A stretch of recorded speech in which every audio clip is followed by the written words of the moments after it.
Hello दोस्तों, मैं अमन कुमार अमन GS research centre में आपका स्वागत करता हूँ।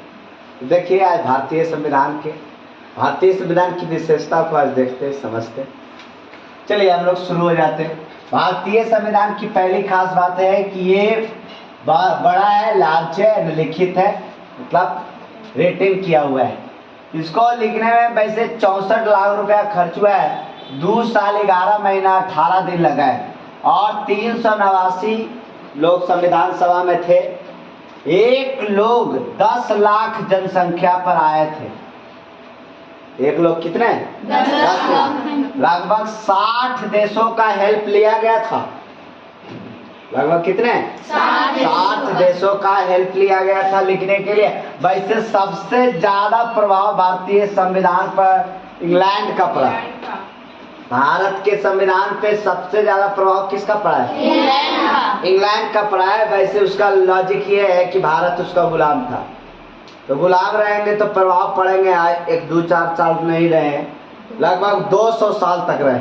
अगर 1757 से लेकर के 1947 तक रहते तो लगभग 190 साल तक। कितना? 190 साल। लगभग कितने देशों का बता रहे थे? 60 देशों का हेल्प लिया गया। सबसे ज्यादा प्रभाव किसका पड़ा? अगर आपसे पूछे कि भारतीय संविधान पर सबसे ज्यादा प्रभाव किस किस अधिनियम का है, किस एक्ट का है, तो कहेंगे 1935 का government of India act, GOI लिखेंगे। Government of India act 1935। ये आपको ध्यान रखना है। ये इंग्लैंड वाला बात ध्यान रखना है। 2 साल 11 महीना 18 दिन, ये ध्यान रखना है। आपके एग्जाम में पूछा जाएगा। 64 लाख रुपया वैसे नॉलेज के लिए कोई एग्जाम में पूछता नहीं है, पूछेगा तो आपको ध्यान रखना चाहिए। चलिए सुनिएगा। तो लगभग 200 साल तक, अगर 1757 के प्लासी के युद्ध से अगर भारत को गुलाम होना मानते हैं तब लगभग 200 साल। अगर 1600 ईस्वी से अगर लगा कर देखते हैं 1947 ईस्वी, तो देख लीजिए 347 हो जाएगा।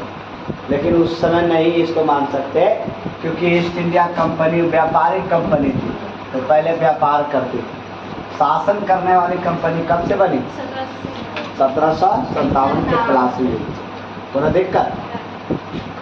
फिर एक में लिखा हुआ कि भारत का संविधान बड़ा है। तो क्यों बड़ा है?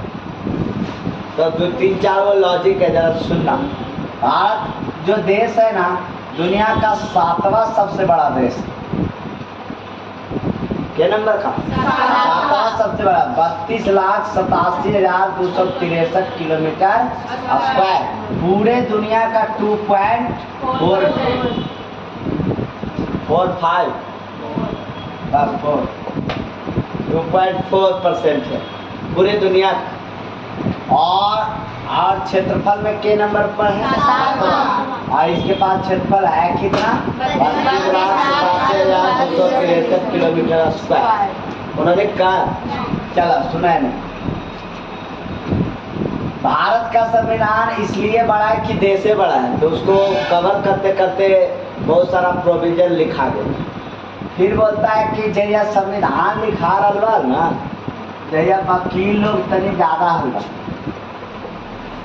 वकील लोग और संविधान विशेषज्ञ जो होते हैं ना, विशेषज्ञ लोग वो, और इतने थोड़े अल्पसंख्यक का मतलब है जिसकी संख्या कम है, उसके हितों का प्रोविजन किया गया, प्रावधान किया गया।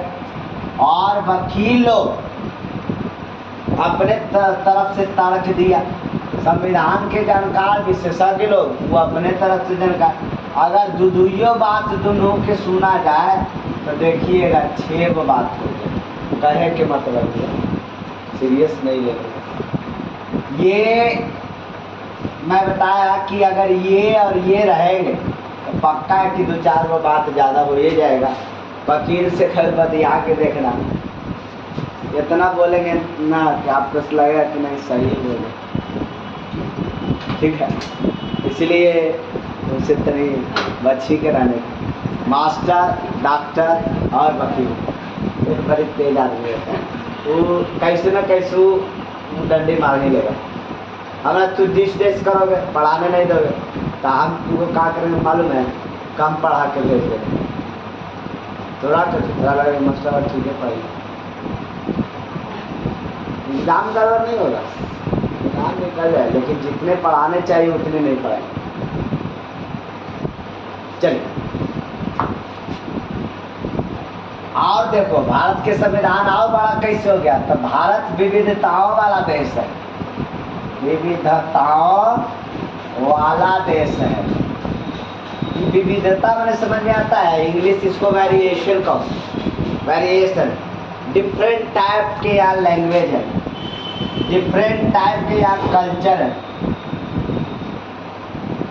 कल्चर मैंने संस्कृति या सांस्कृतिक, भाषाई और क्षेत्र, डिफरेंट टाइप के क्षेत्र है, डिफरेंट टाइप के लोग हैं, उसकी अलग अलग प्रथा है, अलग अलग धर्म के लोग हैं, अलग अलग जाति प्रजाति के लोग हैं। तो इस सब को ध्यान में रखते हुए संविधान बनाया गया है। इस वजह से बड़ा हो गया। और भी काम आप कर सकते, मैंने और भी प्रोविजन को बता सकते, तो नहीं मिटाते। 3 गो लॉजिक बताएं।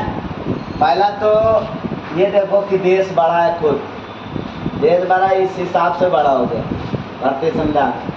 दूसरा कि वकील विशेषज्ञ अल्पसंख्यक के जो जानकार थे वो भारतीय संविधान के निर्माण होते समय बैठे हुए, वो अलगे तर्क दिए, तो उनका तर्क शामिल किए, जो चारों पॉइंट शामिल किए।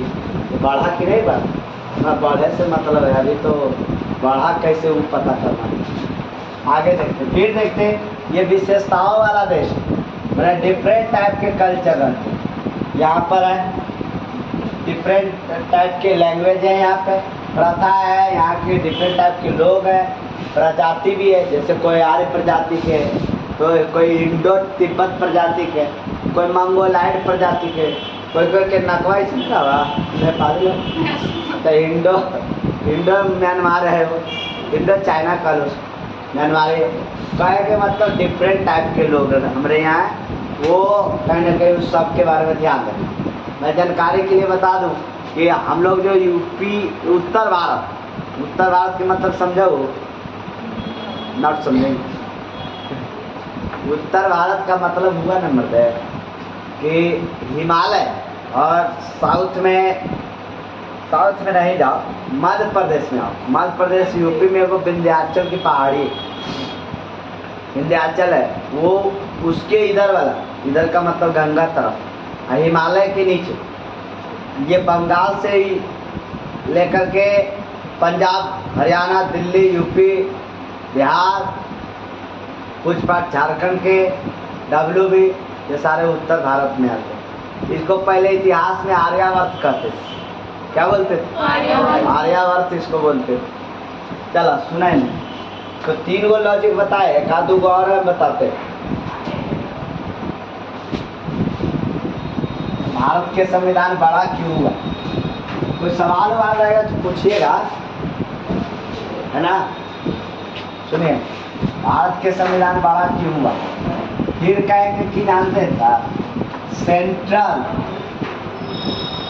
एंड स्टेट, हिंदी का है, राज्य और केंद्र, राज्य और केंद्र दोनों के बारे में प्रावधान किया गया है। प्रावधान किया गया है, इंग्लिश में इसको प्रोविजन कहते हैं। प्रावधान किया गया, केंद्र का भी संविधान और राज्य का भी संविधान एक क्यूब में वर्णित किया है, तो बड़ा नहीं हो जाएगा। अमेरिका है, वो कर लो, केंद्र सरकार, उसका 2 गो संविधान, केंद्र का अलग है, स्टेट का अलग है।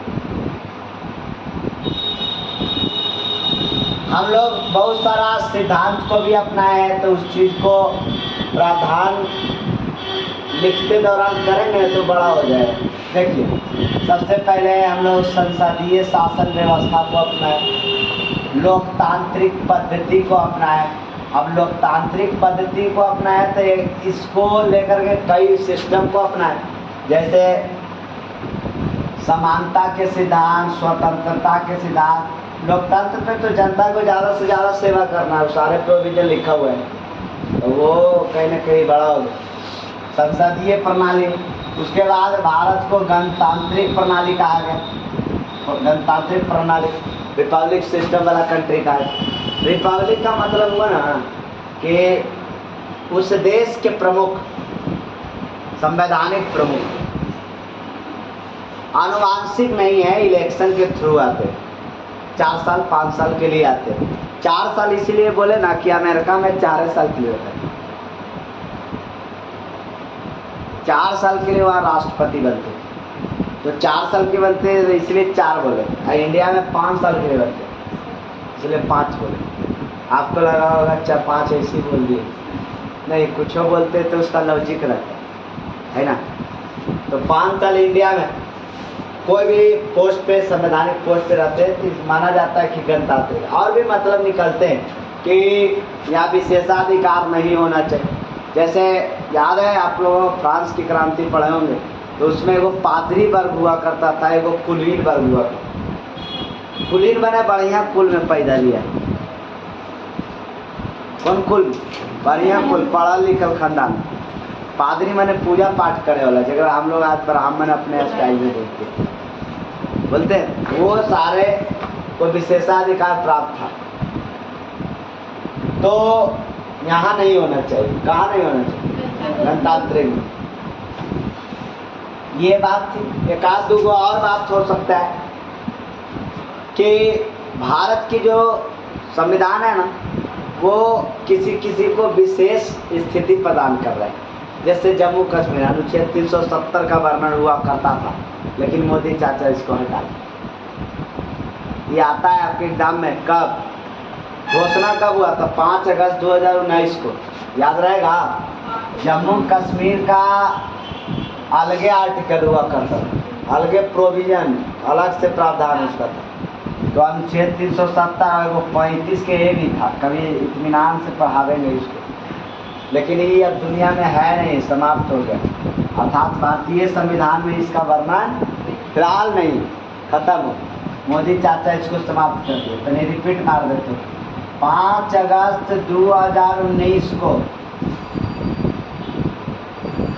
घोषणा किया अमित शाह कि हम अनुच्छेद 370 जो जम्मू कश्मीर को विशेष राज्य का दर्जा प्रदान करते,